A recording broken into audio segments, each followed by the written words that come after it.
Hey guys, welcome back to the Telling the Odds movie channel, and this is the first movie review that we're doing on this channel.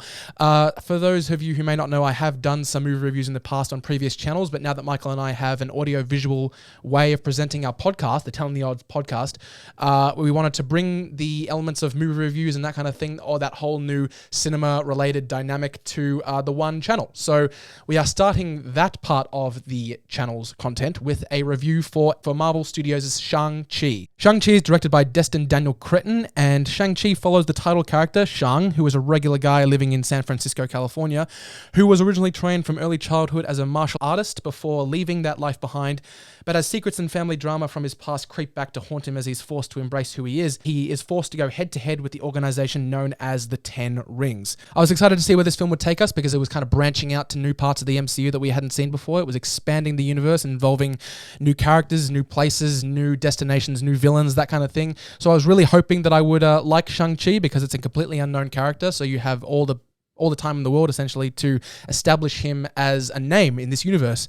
And I can gladly say that the MCU, in this way, has bet the farm and won. I loved this movie. This movie is a lot of fun, and it's probably the best origin story that Marvel has done since, I would say, Doctor Strange. So it's been a while as far as the origin stories go for those kinds of stories that they tell. I think that Shang-Chi is not only deserves its place among them, but is one of the best. This is a prime example of, like a Thor Ragnarok, that is not afraid to have a lot of fun, but as well as being able to tell a really deep and character-based story. Let's start out with what was the best part of the movie, and that is, without a doubt, the action. The kung fu martial arts inspired wide-angle direction of the action scenes gives the set pieces a really dynamic feel and allows them to feel like they're flowing really naturally and seamlessly. There was clearly some top-notch stunt work going on as far as the characters that were involved, and I really hope that if we get to see a sequel to this movie, Daniel Cretton comes back because he clearly knows what he's doing. I really liked Simu Liu as the title character, Shang-Chi. This is his first big movie, but he doesn't make it seem that way. He really, really owns the scenes that he's in. He's a fantastic actor. He's really great in this movie. He really sells that idea of this person being just a guy who's thrust into this otherworldly circumstance that he finds himself in, kind of like Scott Lang and Ant-Man, the way that Paul Rudd executed that.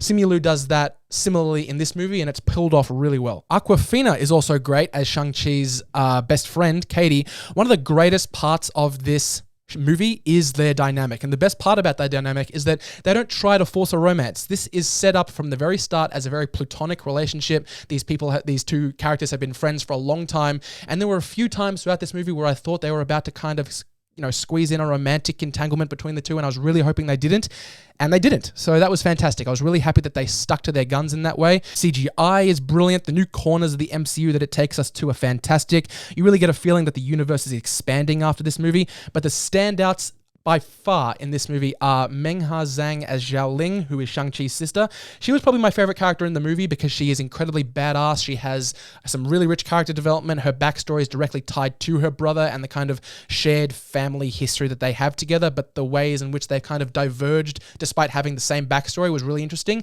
There are parts of this character's backstory that you kind of get a glimpse of in this movie, but it's also something that I really hope we get to see more of. I'd love to see a Disney Plus show based around this character, but the standout by far in this movie is Tony Leung, who plays Shang-Chi's father. He is the antagonist of the movie. He is menacing. He is understandable. He's badass. He's everything a convincing villain is supposed to be. I completely understand why he is doing what he's doing, and I know that can be construed as like a stereotypical compliment for when a villain is a good antagonist in a movie, but in this case, the reasons for what he's doing are very intimate, they're very personal, and they're set up based on the backstory that him and the rest of his family are given, which is why the villain worked so well. This movie also really blends into the MCU really seamlessly. It does a good job of creating a kind of like an amalgamation of, there aren't a lot of hints to the wider MCU in this movie. There are certain parts in this movie where I actually had to remind myself that I am watching an MCU movie because it felt very different in the best of ways.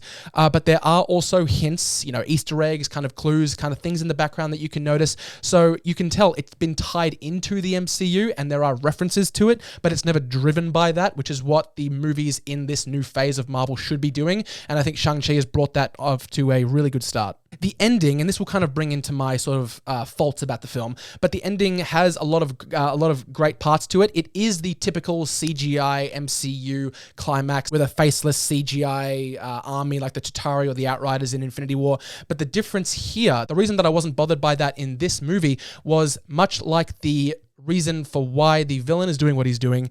The end fight is very interpersonal. It's a very intimate feeling finale because the fight that goes on between these particular characters that are involved in the fight feel really earned based on what you've already seen in the movie. Florian Montagneux from Creed 2, he played Victor Drago in Creed 2, which is why he has a soft spot for me. I just love the Rocky and Creed films. He has a good role in this movie. He does play the, stereotypical ancillary antagonist that has like some kind of body ailment that he then turns into a weapon that you see in every James Bond movie. So that's there, and again, that's kind of fitting the archetype of a stereotypical action movie, but I didn't mind it because it's pulled off well, and he's got some funny jokes to tell. This movie is very funny as well. The only things that I really didn't like about this movie, and they're not even that big gripes, it's just it feels at some times that they kind of rushed the end of world feel to the finale. I'll give an example. The reason that I loved a film like Ant-Man so much is because of the fact that it felt contained. It didn't feel like it had to expand to the rest of the planet or to the rest of the MCU that was already established, because at that time Scott Lang as Ant-Man is a very kind of street level hero.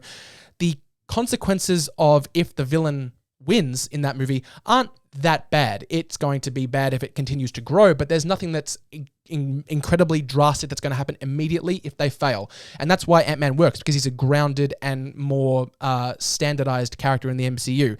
And I feel like Shang-Chi could have done the same. This isn't an established character yet. He does have a rich background, and the legacy of this character is something that I really hope we get to explore in the later MCU.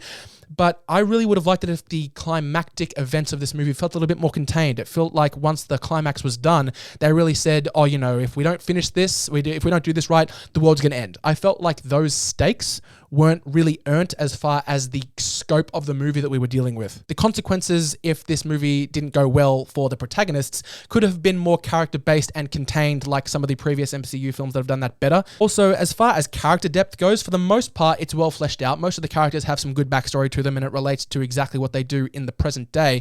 But there are some instances of character growth and character depth that actually are introduced a little bit too late in the movie for me to be fully invested in them as characters. And that mainly pertains to Shang-Chi himself, the main character.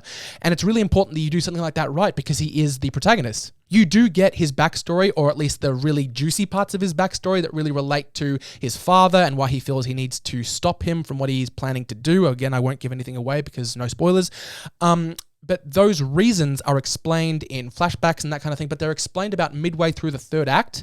And because it's very important for a film like this to have a deep narrative through line for movies like this, when you basically grind the movie to a halt so you can flash back and give us some character development, it kind of makes the third act feel a little bit disjointed. Again, the character depth that we saw in those moments was good, and it did make me care about the protagonist, but it was just placed in the wrong part of the movie. If we had gotten that an hour earlier, it would have made that a lot easier to digest, and it would have made the third act flow a lot better. But other than that, guys, that's basically all I had to say about the faults of Shang-Chi, because there is so much to love in this movie. The action is revolutionary. Simu Liu as Shang-Chi is a rising star. Really hope to see him again. Awkwafina, fantastic. CGI, the score is really great. It didn't feel like an MCU movie in the best of ways, and it's shown that that Marvel is going to be able to expand to these new territories and new characters and actually give us a character and a story that we can connect with. So I think that Shang-Chi is a great start to these movies and characters that they are basically introducing from nothing. Okay, guys, that is my review for Shang-Chi. I really hope you enjoyed.